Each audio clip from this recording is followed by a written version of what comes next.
Shot clock winding down. Rice for three. Indiana.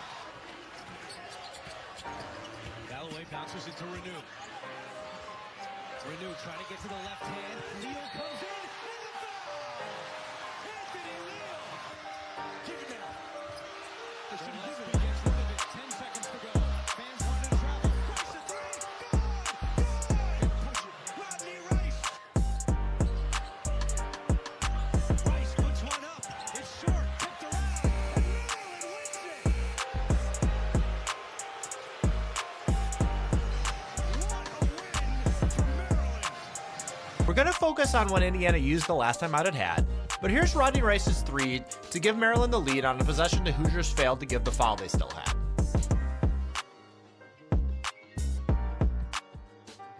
Miles Rice comes up the court, and we can see some space for him to drive as he hits half court, with Ballo beckoning him to come to the paint. But just as Rice starts to make that move, Mike Woodson calls a timeout. Hindsight is 20/20 here, but based on Indiana's inability to get a good shot after the timeout, you'd definitely like to have this one back and take your chances with Rice in the open court as opposed to what happened next. Tempers are then flaring during the stoppage of time, and we can see Woodson and coach Jasir Roseman jawing at each other a bit, with operations analyst Nick Verdon getting between the two briefly with his clipboard. Out of the timeout, we can see Maryland set up in his own defense, and it blows up the action IU was looking to run here. It's something Woodson said after the game. What were you looking for on that last pair of inbounds and just kind of what broke down? I know the first one, the league gets the ball bumped away, but They went to zone. First, as Leal goes to set a down screen for Rice, Maryland simply just calls out a switch, and there's no one for Leal to even screen. As this is happening, Renew, who was posted on the left block, now has to move out to the left corner to get free because Queen is guarding space on the left side in front of him. As he gets the ball in the corner, Queen knocks it loose, and Indiana begins its confusing reset.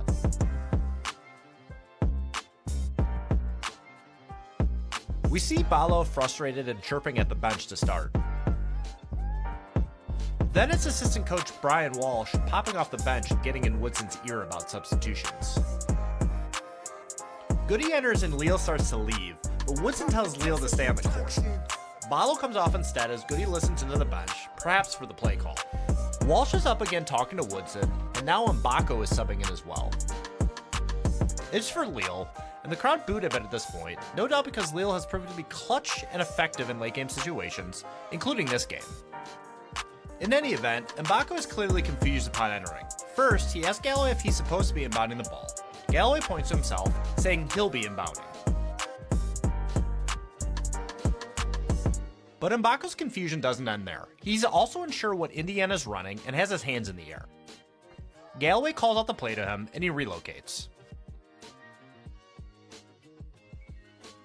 As the play runs and Rice moves to the corner, it looks like Renew is expecting him to take a screen and curl around him. But Rice never moves, Galloway inbounds the ball, and Rice throws up an air ball to end the game. We can see that Renew is frustrated with Rice, seeming to communicate Rice was supposed to take the screen. It's something Woodson confirmed after the game, hoping for Reese to get switched onto Rice. When we went underneath out of bounds, we had a play for Miles to come off, because we knew that they would switch to big, and he never came off. Here's Rice post-game. I think we were trying to run a play, but I think the substitutions kind of got everybody a little confused a little bit, trying to put everybody in their right spots, and then we didn't have a timeout, so we were trying to fix everything on the fly a little bit in such a heated moment. Before we go, you may have also noticed Woodson beelining off the court right after the game. Another angle of that from inside the stadium shows Goody stopping both Coach Ya and then Coach Woodson, angling them back to go shake hands with Maryland. This team's a mess, Dane. I mean, it's a complete mess. I mean, you saw it at the end of the game. Why is that? Take me through that. Well, I think, the 6 or 7 months or maybe 8 months that I spent with the coach, with Coach Woodson, I think what he really wants to pride himself on is the defending aspects. But I think one of the translation issues was this fact that, we were making so many adjustments based on the opinion of an NBA coach as opposed to, what works in college. And but I'd say that Coach Woodson would like to pride himself on defense, on the defensive aspect. Yeah. right now in the Big Ten, they're giving up 80 points a game. That's so if we're hanging our hat on defense, then that's what we got to do every day. Forget the offense. They're scoring plenty of points on offense. We can't really try to outscore people if we're trying to focus on defense. I don't know. I don't know what that means. I mean, defense is pretty broad. Can we stop the ball screen?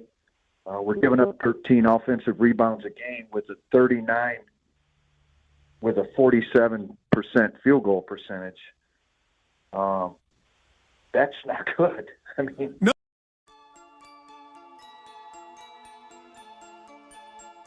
From a possible season-altering win.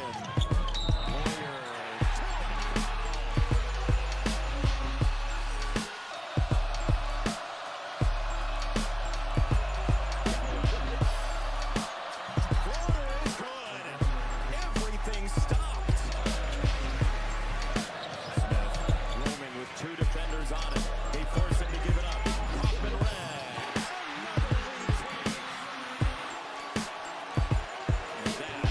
Is that leading 220, featured 15 lead changes. The final one on the Kaufman red bucket.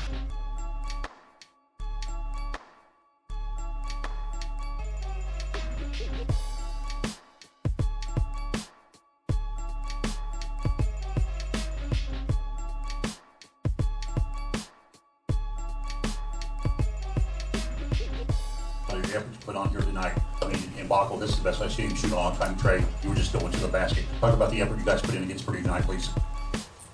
I thought the effort was there. We fought through a bunch of runs, and obviously they weren't a bunch of runs, but I think just continuing to just keep competing was the main thing. Just good plays that you got to clean up, and that was the difference of the outcome.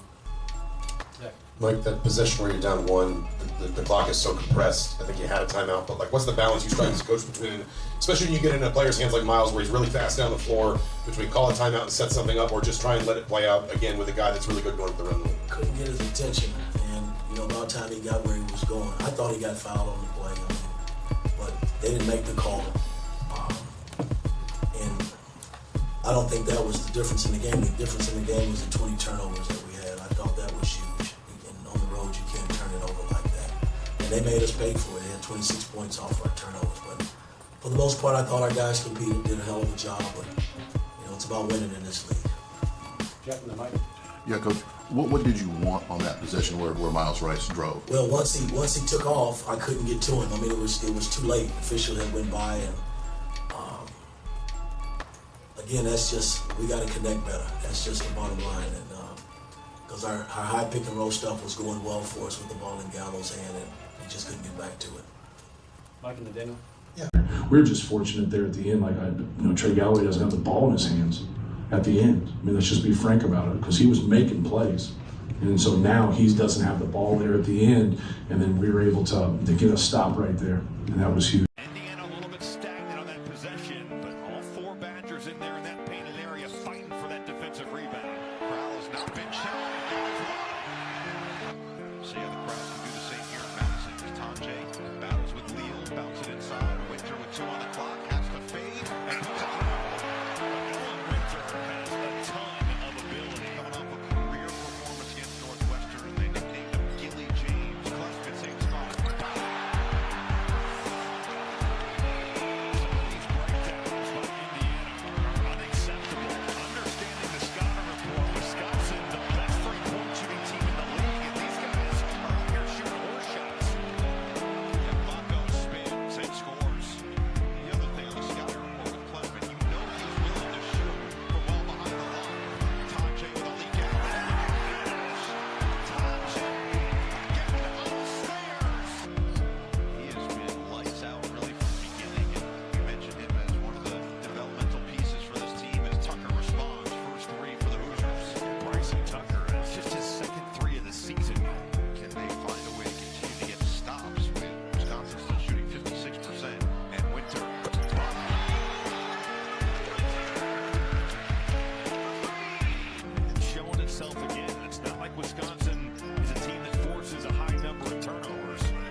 Coach, you'll do an opening statement, or you want to just ask questions?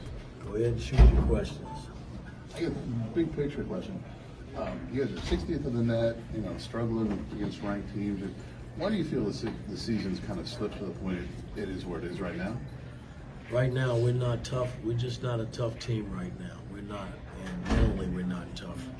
You figure we have a game like we did at Purdue, and where we really competed for 40 minutes, and then we come in here and we lay an egg, based on how we started the ball game. And we spot teams on the road 20, it's going to be tough to get back in them. And again, that's on me, man. We're pushing and pulling and scraping and just trying to get what we can get, and guys just didn't step up again tonight, man. We got to get it fixed because we only have 8 left, and 5 of them at home, and we got to figure out all our games at home, and the 3 that's out on the road, we got to try to figure those out as well. Mike, what do you think made it difficult? Wisconsin is a team that is going to shoot threes. What do you think made it difficult for the defense to handle that early in the game? Again, their bigs got away. That was the difference. I thought Malik and Ballo did an awful job in terms of guarding, the bigs. And we were terrible in transition early. They got a few there, but you figure if you could take some of those away, you got a game. And you made 9 at halftime. And that was well over what we wanted to do coming into the game and guarding the 3-point line. I thought we were better the second half in that regard, but the first half put us out of the game basically because it was tough getting back after they got up 20. Mike, it seemed like especially that first 6-7 minutes, that everybody was a step slow. And how do you explain the energy level in a game so important like this that they're just a step slow, everything? I don't know. It's hard for me to explain it, but we're running out of games, and I got to figure these next eight games out because it's going to be very pivotal for our basketball team in terms of making the tournament play. What do you tell your team moving forward to kind of make sure, let them know that they're tons of yeses? Again, it's not rocket science. Right now, our backs are against the wall. We're not playing great basketball. We're playing in spurts. I thought the last 3 games, prior to tonight, we played pretty good ball.